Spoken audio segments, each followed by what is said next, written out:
Are you seeing the right screen now? Are you seeing, let me see. I believe I'm seeing the face of El Capitan in Yellowstone. Oh, okay. What are you seeing now? Oh, that's the document. Okay, document camera. So that's what I wanted. Okay, so we're back, right? And We're so back. huh? We're back. We're back. We're back. Okay, good. So all right. So we're going to talk about wave packets, concept of group velocity. Uh, the green, the blue, and the red were moving with what's called the phase velocity, but the envelope was moving at the group velocity, and information for a quantum wave, information travels at the group velocity. Okay, and there are all kinds of subtle things, cutting edge things that people do now with the group velocity. Uh, so it's worth talking about those.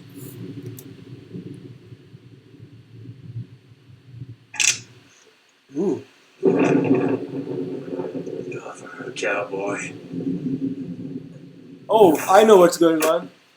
Is that my? I think that's the next video or something playing. You gonna die? Can hang a little bit. No clue. Clint Eastwood movie, of course. At least it wasn't a Muhammad Ali video that started playing. For a while, I was like obsessed with Muhammad Ali. Watched every single fight of his.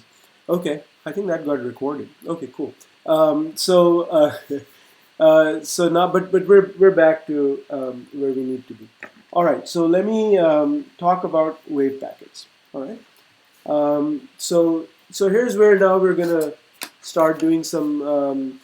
Please follow the notes carefully and all that because there's going to be some math that we'll do. Okay, so the question here is that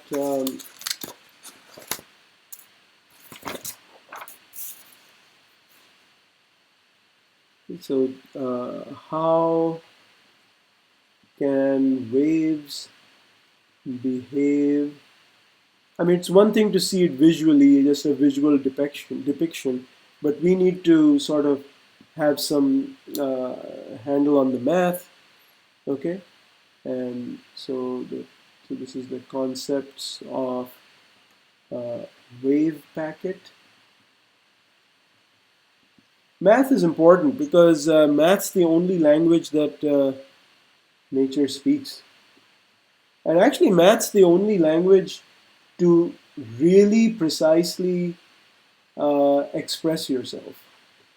Um, you know, um, I mean, we just discussed how we don't even have English words to describe. Sometimes you don't even know what thought you're having, like spin, electron spin, and so on. In fact, I mean, there's something else I wanted to say here. Heisenberg principle is all about the fluctuations, right? And you might think that, who cares about fluctuations? Isn't sort of the average the most important thing? I mean, we will also talk. I can't resist going on this tangent a bit because it's kind of cool and it's important to appreciate quantum mechanics.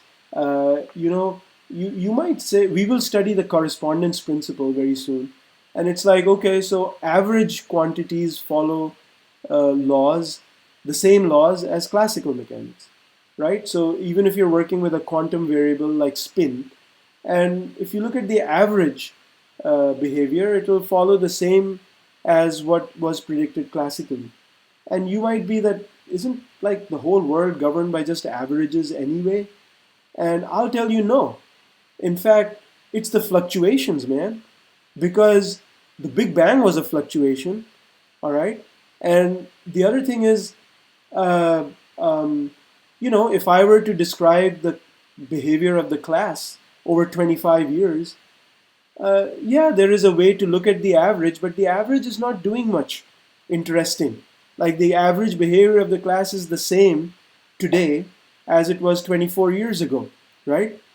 what do you remember? You remember the fluctuations. You remember the guys who did extremely well, okay, and luckily we haven't had situations where people have done so bad that you'd remember them, you know. But it's like, I mean, the only reason I know the name of the, what is it, the Federal Technical Institute of Zurich is because Einstein graduated from there. Einstein was a fluctuation in the student quality. And look at the impact that fluctuation had on the world.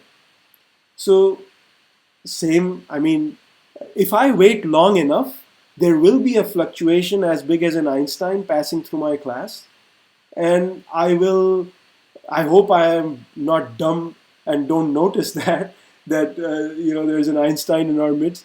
But if I can teach long enough, I'm sure I would, and that's all I would remember in my life, right? I remember all the mini Einsteins that have passed through my class, and you know, so the fluctuations are all, it's everything. And the same in the stock market. You don't think about the average. You only remember the biggest. Where the stock market is right now is determined by the biggest fluctuation that it last had. Okay, everyone remembers the market, the that recession, 1930s, right? That was a huge fluctuation. Everyone remembers when the banks collapsed, like at the beginning of the Obama term and all. So, and then, they had to be saved and all that. So that's all that governs the whole world is governed by the fluctuations. And if what quantum mechanics tells us that if you either wait long enough, you will have a fluctuation that will rock the entire universe, or you can engineer those situations and create the fluctuations far outweigh the average. And quantum mechanics is all about fluctuations. The classical stuff does not tell you about the fluctuations. So yeah, I mean, like the Heisenberg principle and all those things. That is where all the technology is.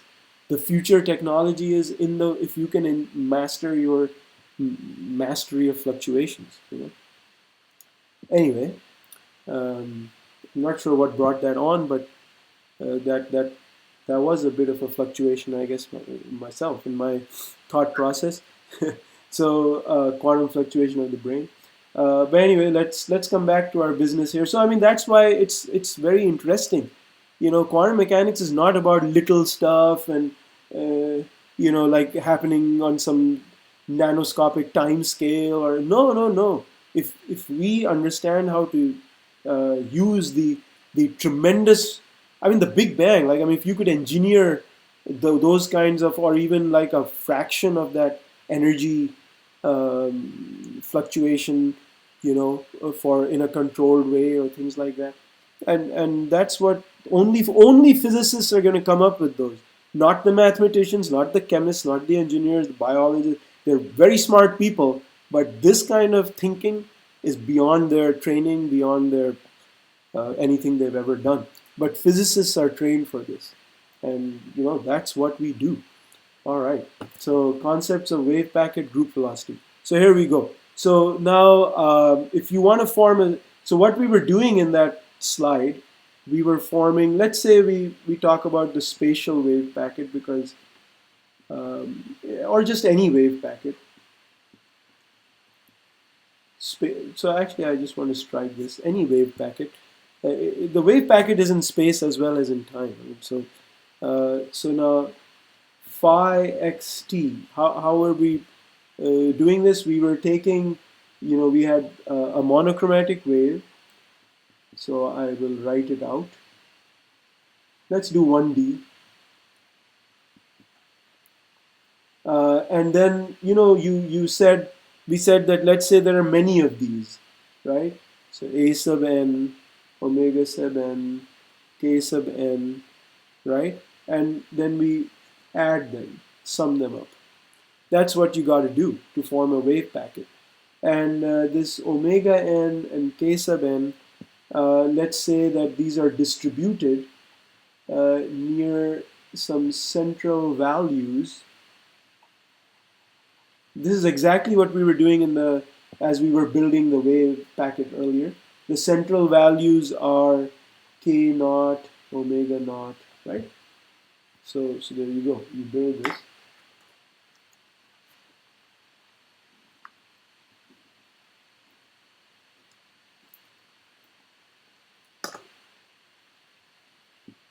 One D just for simplicity.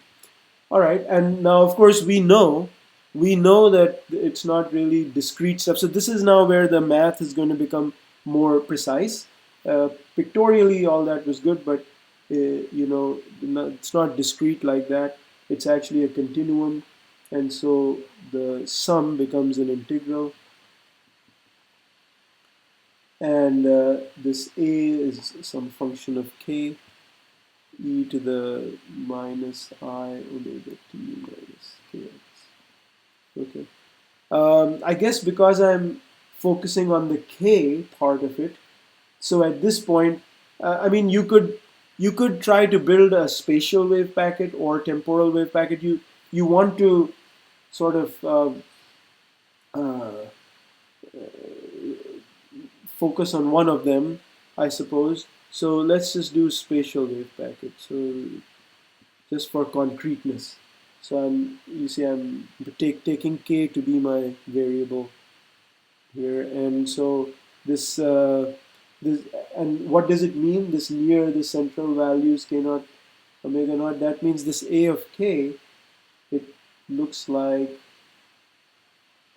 so this is so you know it's peaked about a certain k naught, something like that. All right. Um, let's so this would be a spatial wave packet. The concept of a momentum wave packet is also useful. Let's just quickly put that down also, because it's just Fourier transform. So if I take the Fourier transform, first of all I should remind you what a Fourier transform is. Fourier transform, quick reminder that if f of x is equal to, this is just a definition, okay?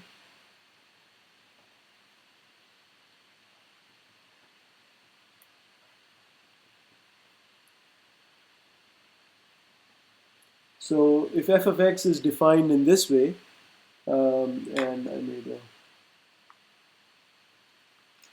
array here.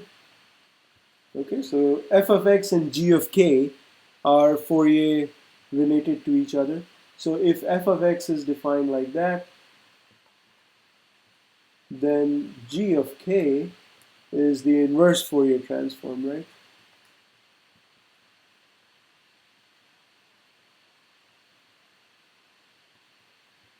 I like to write my integrals and then what my integration variable is right there, not afterward, because then it's easy to see.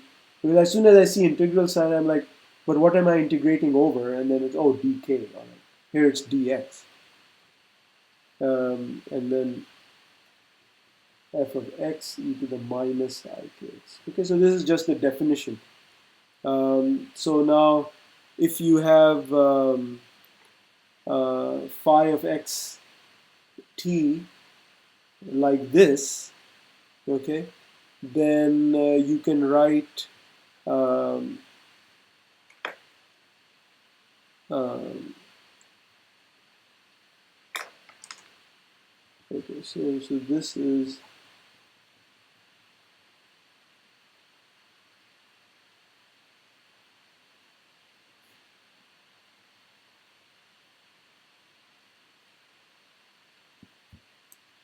okay, so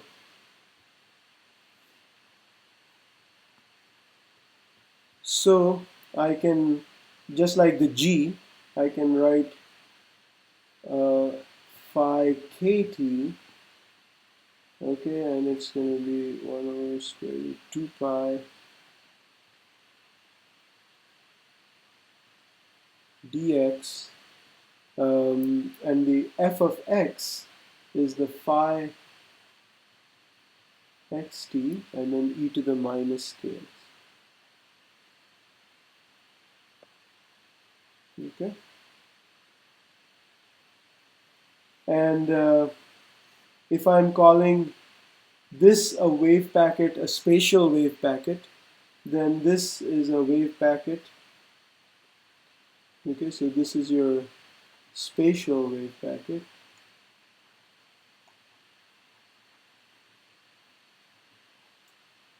Then this guy is your wave packet in momentum space.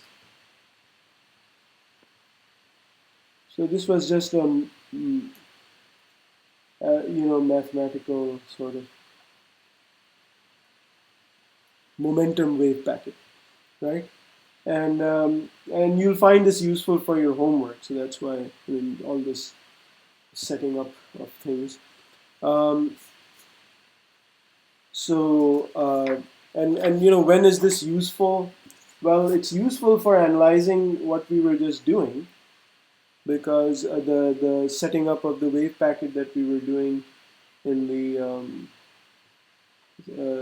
PowerPoint presentation earlier. Um, so uh, so momentum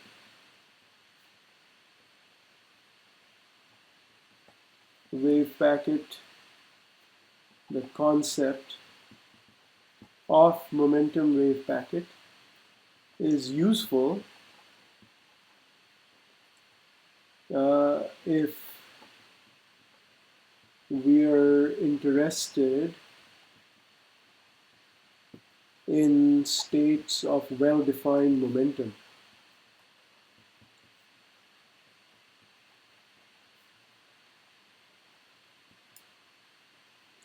And what is a state of well-defined momentum? So the momentum wave packet actually comes in quite handy, because we are always, our training is to think in terms of plane waves, right?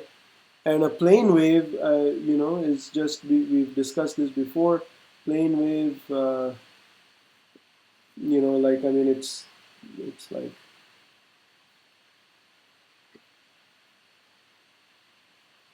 you know, plane wave is just moving along, and the crests are sort of lined up like that. So as it moves along, I mean, this planar wave front, right, moving. And so, I mean, the plane wave, so example plane wave, uh, it has there's no spatial, like, I mean, it's spread over the entire universe, right? But it has well-defined momentum. Uh, like k, uh, like for that center, the carrier wave k naught, right? It's all just moving in this direction. So p naught, k, all of them k naught, just moving along. It's a well-defined momentum. Now, the kind of situation we were discussing was where you had, um, uh, plane waves uh, of momentum. Um, so the momentum k and p, I mean, they're all related, right? I mean, uh, p equals h bar k, right? I mean, you get this from the de Broglie relation. So we were considering, um, to construct a wave packet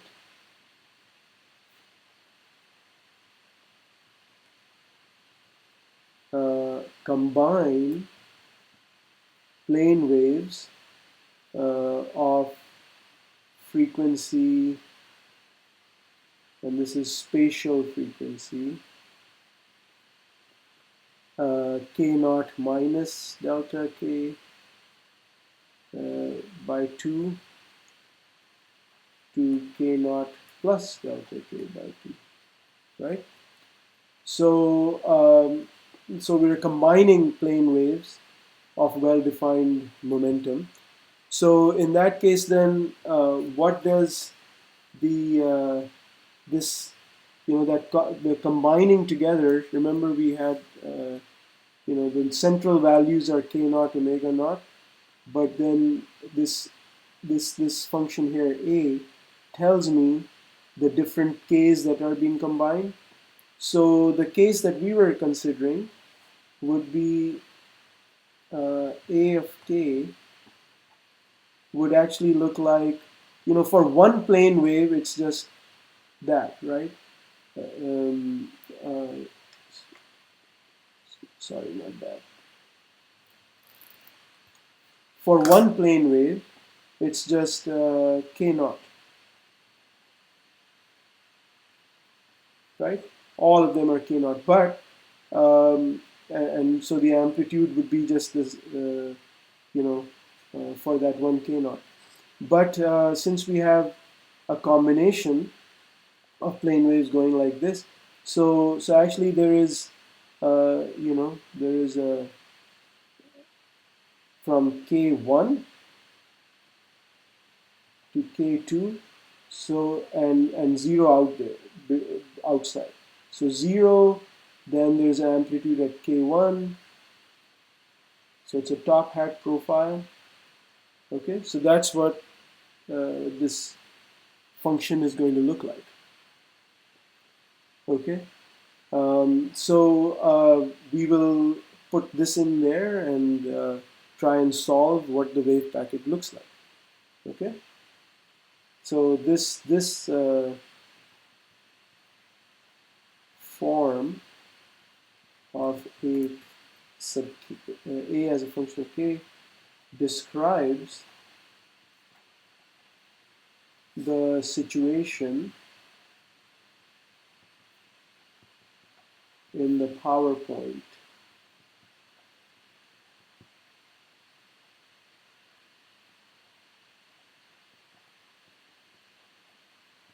And I will post that PowerPoint slide.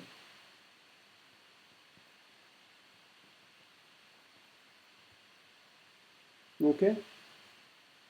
All right. So now the question is, so the question that we ask is that, so what is the spatial wave packet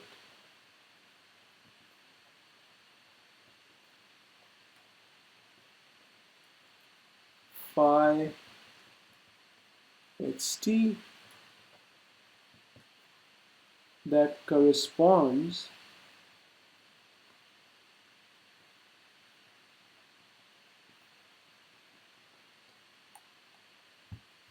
okay, and I have the forms. I mean, I just have to substitute this form of a sub k in this integral and solve it out.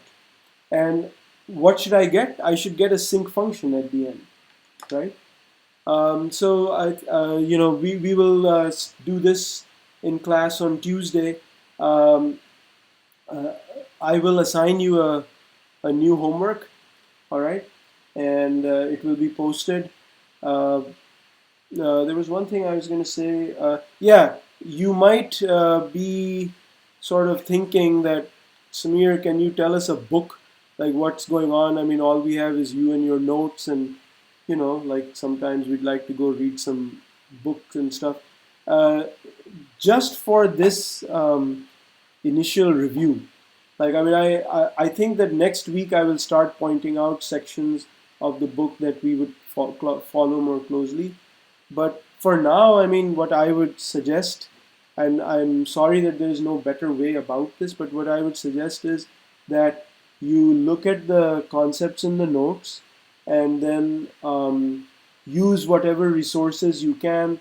I would start with Kohen Tanuji and Shankar and just like either by using the index at the back or the list of contents on the front. Just find out where you think that they're. I mean, I've tried to sort of put the topics here, right? So you can. These are very generic things. You can see, where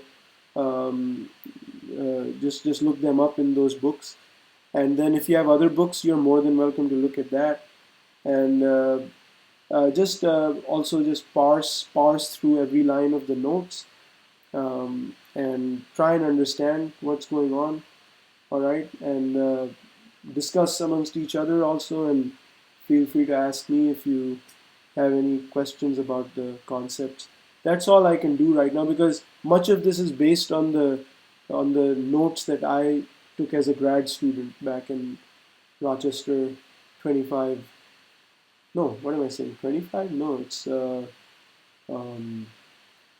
30 year. Well, this would have been 1988.